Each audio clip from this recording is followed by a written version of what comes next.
Hey, what's up, guys? Custom PC by Josh here, and today we're going to be building in the old but still relatively new, I guess, the Dell Dell Dimension. Sorry, not precision. Dell Dimension case. As you can see, I've added a outtake fan and a working DVD-ROM with a SATA interface, 500 gig hard drive, 120 gigabyte SSD, and intake fan.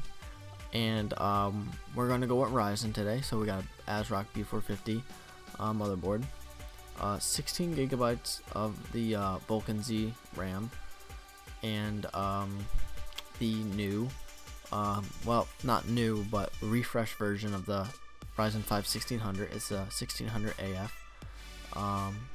It's a great performer. It's the 12 nanometer refresh of the first gen Ryzen, so it's basically a 2600. Performs relatively the same, and it's just a great price for 85 bucks. Alright, so we got the processor installed on the motherboard. As you can see, it's the Ryzen 5 1600 AF. No hiding that, it was 85 bucks. I would grab it while you can. I'm not sure if they're still in stock. They might be. Alright, so we installed the cooler, and it's the RYZEN Stealth, so it's the low profile RYZEN cooler that comes out of the box, stock cooler, you know. Still very adequate for the processor that we're using. It's not gonna throttle or anything. No performance loss probably with it. Overall, this is a great motherboard, I'd say. I've used it many times in other builds, and it worked out perfectly fine. Alright, guys, so we have the RAM installed, and it turns out it looks very well with this motherboard next to the cooler. It's what I was going for. I love the look of this RAM. I've used it in 2 other builds for customers, and they seem to be very happy with it. So now all we got to do is put the motherboard in the case, and so let's do that. Alright, guys, so we got the motherboard installed in the case along with the hard drives plugged into the motherboard and the fans and everything. Fits perfectly. Like I said, the only thing that we need to do is get new cables for the front panel I/O. We need to get new cables of those because the stock ones off the case are just too small for any of the pins on newer motherboards. That's one thing I did not have an issue with the compact stereo build that I did. Did not have an issue with that at all, but I guess on this case they use different wires, so it will be an issue. Other than that, everything fit well, the I/O shield and everything. I will be replacing the 2 front ports of the USB to USB 3.0.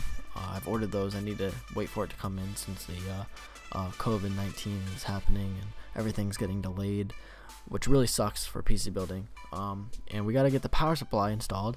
It's the 600 watt, the smart 600 watt from Thermaltake. Use this in my personal build at one point. I've used this power supply in many other builds. Never had an issue with them. They've never caught on fire or anything. So they're really good power supplies, even though they're mustard and catch-up cables and are only 80 plus certified. Still very good power supplies. Alright, guys, so we got the power supply installed, and we got the CPU power plugged in the motherboard, and the motherboard power to, or the motherboard 24 pin motherboard cable plugged in the motherboard. Sorry about that. And the power supply fit perfectly. I kind of already knew that coming into this build, that everything was gonna fit since they did build. Alright, guys, so this is the 1070 that I put in here. Great card. I had to put it in a different system, had to take it out of this one, although it would have worked perfect in this system, but it couldn't happen because another build that I was using had a 1060, and the 1060 was too long, wouldn't fit. So I had to end up putting the 1060 in this case. As you'll see in a moment, it's an MSI version, so this 1070 not going to be using for this build. Sorry about that.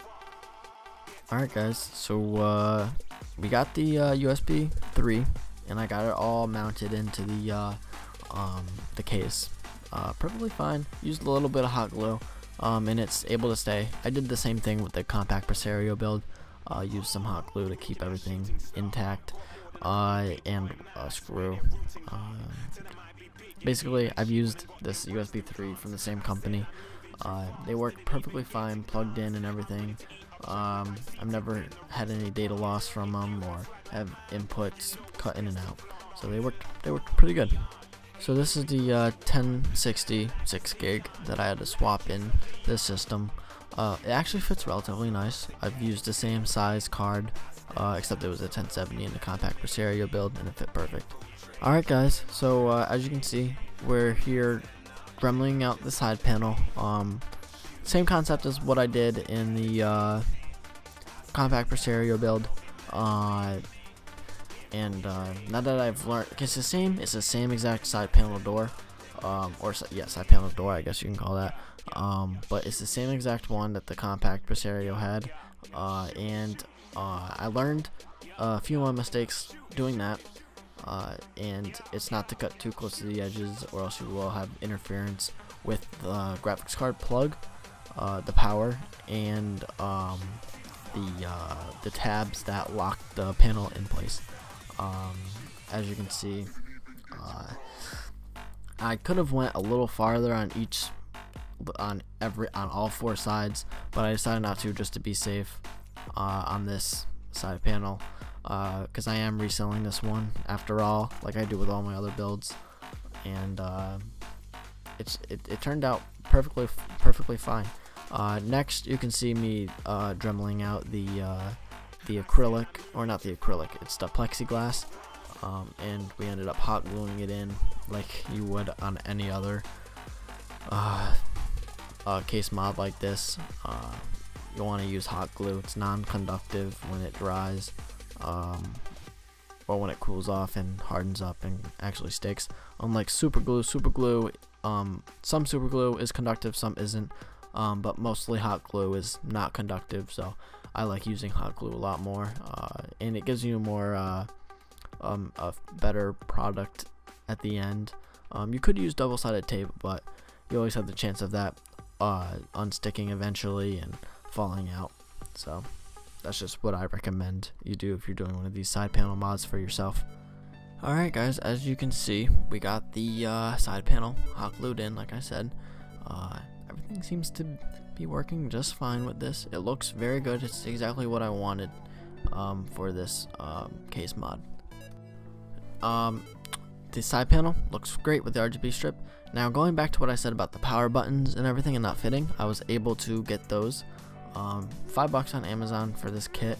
I didn't have to use the reset button, and we were able to get the power button and power LED fit perfectly in the case.